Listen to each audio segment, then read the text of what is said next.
The courtroom was silent, the air thick with tension. All eyes were fixed on the man in uniform, Officer James Tate, who stood confidently on the witness stand.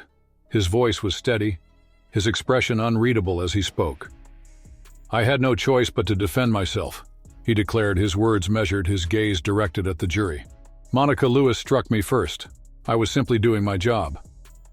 Across the room, Monica Lewis sat at the defense table, her hands clenched tightly in her lap. She forced herself to remain still to suppress the anger boiling beneath her skin. She knew every word coming from Tate's mouth was a lie, yet the jury was hanging onto each one as if it were gospel. Friends, before I share today's episode, I want to tell you an interesting stat. 99% of the people who watch our content enjoy it, but they haven't subscribed to our channel yet. If you're one of those 99%, all you need to do is a small task.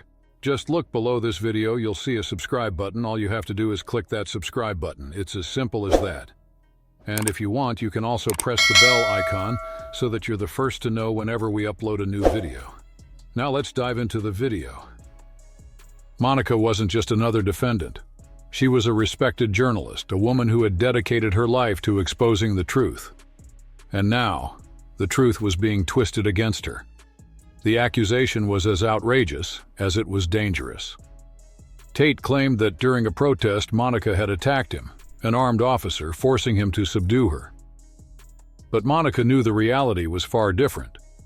She hadn't raised a hand against him. She hadn't even had the chance. The moment she lifted her camera to capture what was happening, Tate had knocked her to the ground, confiscated her phone, and charged her with assault. And now, in this cold, unforgiving courtroom, she was the one on trial. The jury sat in their box, eyes trained on the officer, their expressions unreadable. Did they believe him? Did they trust the uniform over the woman sitting before them, fighting for her freedom?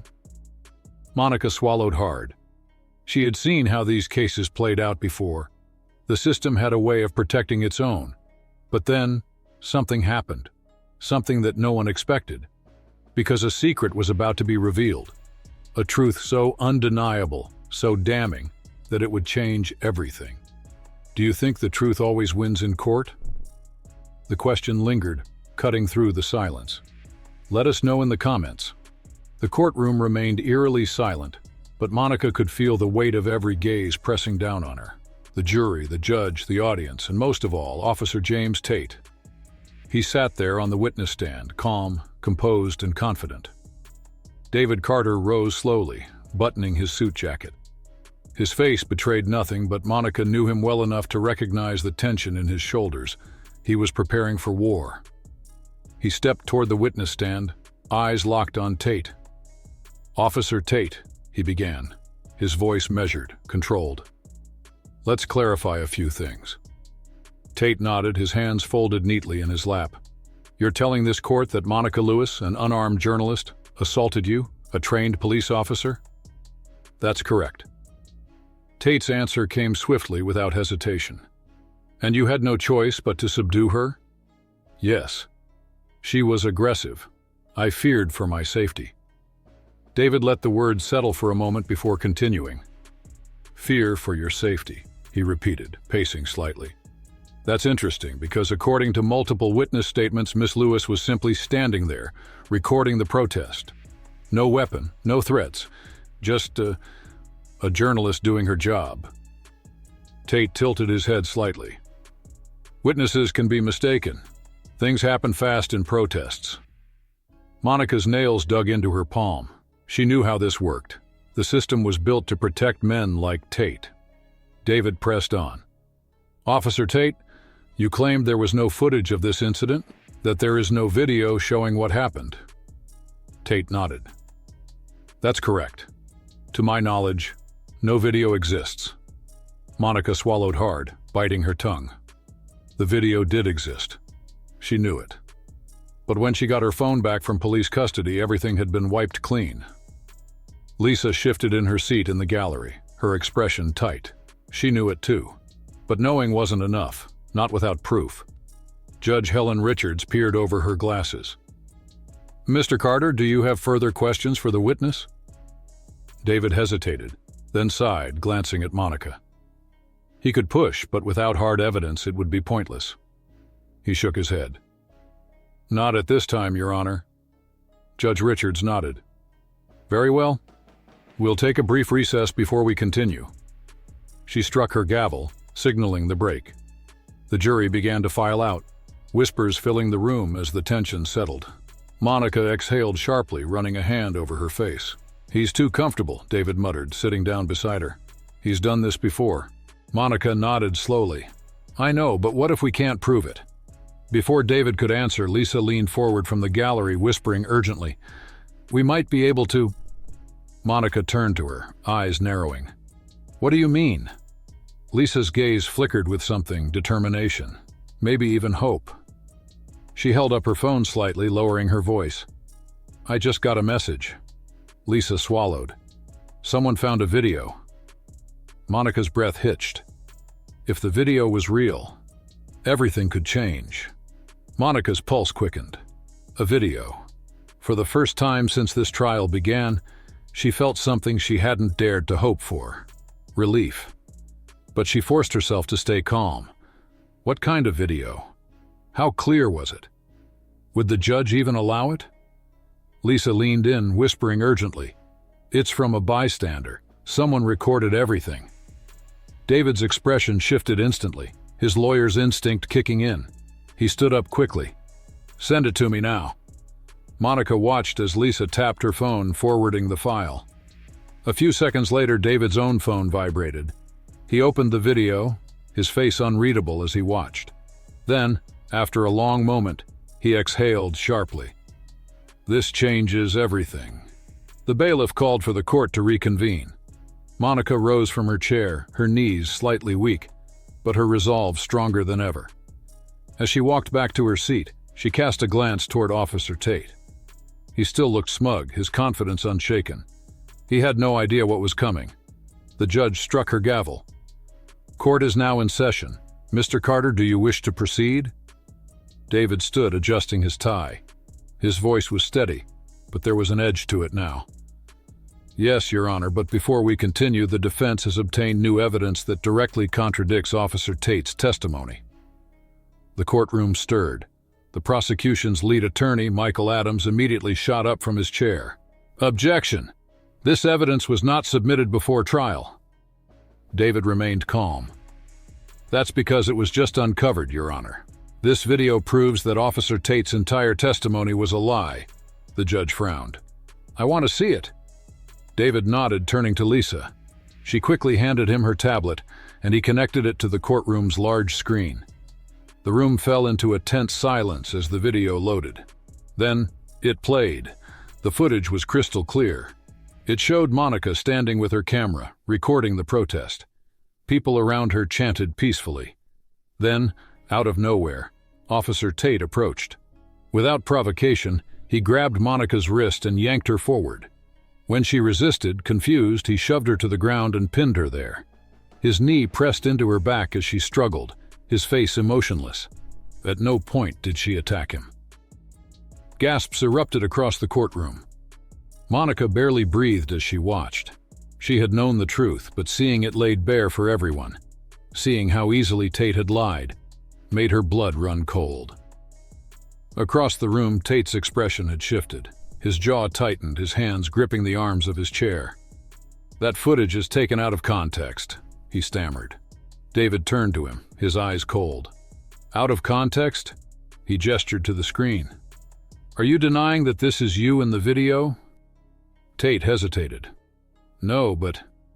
David didn't let him finish. He let the silence hang, watching Tate squirm under the weight of his own words.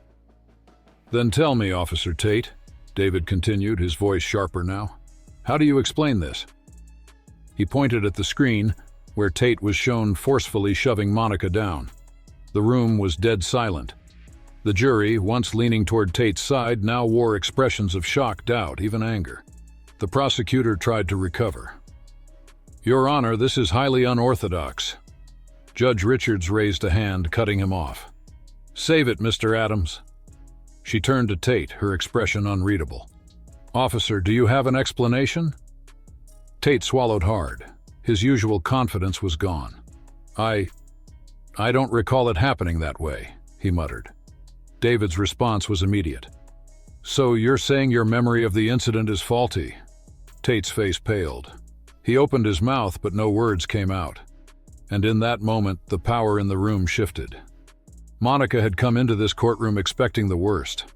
But now, for the first time since this nightmare began, she saw something in the jury's eyes that hadn't been there before. Doubt. Tate was losing control of the narrative, and the best part, they were just getting started. What do you think should happen to Officer Tate now? Let us know in the comments. The courtroom was still. The air felt heavy, as if the weight of the truth had just crashed down on everyone inside. The jury, once convinced of Officer Tate's testimony, now sat rigid, their eyes darting between the video on the screen and the man on the witness stand. Tate's usual confidence had vanished. He shifted in his seat, adjusting his tie, his fingers tightening around the edges of the stand. For the first time, Monica saw something she never thought she'd witness in him: fear. David Carter, standing just a few feet away, took a slow step forward. His voice was calm, but there was a dangerous edge to it now. "Officer Tate, you swore under oath that Monica Lewis attacked you." He gestured toward the screen. "But this video clearly shows that never happened. So I ask again, were you lying then, or are you lying now?" A hushed murmur spread through the courtroom. The prosecution's lead attorney, Michael Adams, stiffened in his seat, his jaw clenched. He had been blindsided, and now his star witness, the man he had built his entire case around, was unraveling in front of him. Tate opened his mouth, but nothing came out. His face flushed as his eyes darted toward the jury, then to the judge, then finally to the prosecution table, searching for help. But none came. I made a mistake," Tate stammered. "It was a chaotic situation. I misinterpreted the events in the moment." David's eyebrows lifted. "Misinterpreted?" He took another step forward. "Let me be clear, Officer Tate. You tackled an unarmed woman, pinned her to the ground, took her phone, and then filed an official report stating she attacked you first. That is not a misinterpretation, that is perjury." Gasps rippled through the room. A woman in the jury box covered her mouth with her hand. Tate's breathing grew unsteady. He was drowning, and everyone knew it. And then, something no one expected happened. The doors to the courtroom opened. All eyes turned as Officer Mark Ramirez entered. Unlike Tate, he wore his uniform with a different kind of authority, one that didn't rely on intimidation. He walked toward the witness stand, his face unreadable, his movement steady. Judge Richards adjusted her glasses. "Mr. Carter, care to explain this?" David turned back to the jury, his voice calm but deliberate. "Your Honor, Officer Ramirez has come forward with damning information, not just about Officer Tate, but about a pattern of false reports and cover-ups within the department." The courtroom erupted. Monica's stomach tightened. She had hoped the truth would come out, but this was bigger than she had imagined. Officer Tate's face drained of color, his hands clenched into fists beneath the table. David turned toward the stand. "Officer Ramirez, you've worked in the department for how many years?" 10, Ramirez answered firmly. "And in those 10 years, have you ever witnessed misconduct from Officer Tate?" Ramirez hesitated for only a moment before nodding. "Yes." A stunned silence filled the room. Tate shook his head furiously. "This is ridiculous. He's lying." Judge Richards slammed her gavel. "Enough, Officer Tate." She turned back to Ramirez. "Please continue." Ramirez cleared his throat. "I have seen incidents of excessive force. I have seen reports altered or rewritten, and I have seen innocent people charged with crimes they didn't commit, particularly black and brown individuals." Monica felt her breath hitch. Lisa, sitting behind her, let out a sharp breath. This wasn't just about her anymore. This was about everyone who had been silenced before her. David's eyes gleamed. "And do you have proof of these altered reports?" Ramirez nodded. "I do." A slow, powerful murmur spread through the crowd. The judge's face darkened. The prosecutor, Michael Adams, had gone completely still. Tate's knee bounced under the table. His breathing was uneven. He turned toward the prosecution table, but Adams wasn't looking at him anymore. Tate had just become expendable. David let the silence hang for a moment before delivering the final blow. "Officer Ramirez, why are you coming forward now?" Ramirez's jaw tightened. He inhaled deeply before answering. "Because I was tired of watching innocent people get thrown in jail while men like Tate walked free." Something inside Tate snapped. His chair screeched against the floor as he shot to his feet, his face red with rage. "This is a goddamn witch hunt," he bellowed, pointing a shaking finger at Ramirez. "You're all out to get me." The courtroom froze. Then his furious gaze landed on Monica. His voice was venomous. "You think you won? You're nothing but a troublemaker. If people like you just shut up, none of this would be happening." Monica didn't flinch. She had faced men like him before, men who thought their authority made them untouchable. But right now, Tate wasn't untouchable. He was losing. Judge Richard's voice was sharp, final. "Enough." Tate turned toward her, his breath heaving. The judge's expression was cold, unyielding. "Officer Tate, you are now under investigation for perjury and falsifying police reports. Mr. Adams, I expect the district attorney's office to take swift action." The prosecutor let out a slow, resigned sigh. He knew there was no saving this case. "Yes, Your Honor." Two officers approached Tate. He barely had time to process what was happening before the sound of handcuffs clicking shut echoed through the courtroom. And just like that, his reign was over. The trial wasn't over yet, but Monica could feel it. The tides had turned. As the courtroom emptied, Lisa grabbed her arm. "Do you realize what just happened?"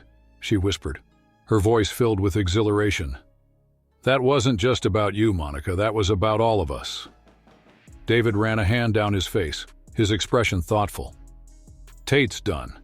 And with Ramirez's testimony, this is going to explode beyond this courtroom." Monica exhaled, her hands slightly shaking from the adrenaline. "We're making history." David nodded. "Yeah, but the fight isn't over yet." Monica knew he was right. Exposing one officer was just the beginning. The entire system needed to be held accountable. She squared her shoulders, her voice steady. "Then let's make sure the whole world knows the truth." Because she wasn't just fighting for herself anymore. She was fighting for every voice that had been silenced before her. Was justice served today, or is this just the beginning? Tell us your thoughts in the comments. The sound of the gavel striking the bench echoed through the courtroom like a gunshot. Judge Richard's expression remained firm as she addressed the courtroom. "Given the overwhelming evidence presented today, I see no reason to continue this trial. All charges against Monica Lewis are hereby dismissed." For a moment there was only silence, then chaos. A wave of reactions swept through the room. Some gasped, others whispered furiously. A few members of the jury exchanged wide-eyed glances, as if realizing just how close they had come to convicting an innocent woman. Monica felt her entire body go numb. "It's over." Lisa let out a sharp breath before throwing her arms around Monica. "You did it," she whispered, gripping her tightly. Monica barely had time to process the words. For weeks she had prepared herself for the worst, for prison, for headlines labeling her a criminal, for a system that would swallow her whole. But now, against all odds, she was walking out free. David turned to her, his voice low and serious. "Don't celebrate just yet." Monica pulled back, her brow furrowing. "Why?" David exhaled. "Because this case isn't over. Not really." Monica followed his gaze to the prosecution's table. Michael Adams sat stiffly, his jaw clenched. The man had been humiliated. His star witness had been exposed as a fraud. His case had collapsed on national television. But Monica recognized that look in his eyes. The system wouldn't go down without a fight. Within minutes, the outside world reacted. News outlets flooded the internet with headlines. "Officer exposed for lying under oath." "Journalist cleared of all charges after shocking courtroom revelation." "Police department faces scrutiny after officer's arrest." But then a new headline emerged, one that made Monica's stomach turn. "Police union defends Officer Tate, calls trial a political witch hunt." Lisa's phone buzzed in her hand. She clicked on the article, her eyes scanning rapidly. "You've got to be kidding me," she muttered, reading aloud. David groaned. "Of course they are." Monica clenched her fists. Tate had been caught red-handed. He had perjured himself. He had falsely arrested her. And yet there were still people willing to defend him. Lisa's phone buzzed again. This time it wasn't a news article. It was a video. She clicked play. The footage was dark, shaky, but the message was clear. Outside the courthouse, people were gathering. At first, it was just a few voices. Protesters chanting Monica's name, demanding justice, not just for her, but for everyone Tate had wrongfully arrested. Then the police arrived in riot gear. The video jumped as the crowd pushed back. Someone screamed. Then the screen filled with smoke, tear gas. Monica's stomach twisted. This wasn't over, it was just beginning. Do you think justice was really served, or is this just another battle in a bigger war? Tell us in the comments. Monica stared at Lisa's phone screen, her breath shallow. Protesters filled the streets outside the courthouse, their voices rising over the hum of the city. They weren't just chanting for her, they were chanting for justice. But then, the police arrived. The once peaceful crowd tensed as officers in riot gear formed a wall, shields raised. Then came the first push, the first shove, and just like that, chaos erupted. Tear gas canisters were launched. Protesters scattered. The screen shook violently as the person filming ran for cover. Shouts, sirens, a woman screaming. Oh, Monica's heart pounded. Lisa tightened her grip on the phone, her voice cold. They don't want people fighting back. David rubbed his temples, his frustration evident. They want to make an example out of anyone who speaks up. Monica swallowed hard. She had fought so hard just to clear her own name, but what about everyone else? How many others had been falsely accused, locked away, or silenced before the world ever got to hear their story? Her answer came from the screen in front of her. More videos surfaced, stories just like hers.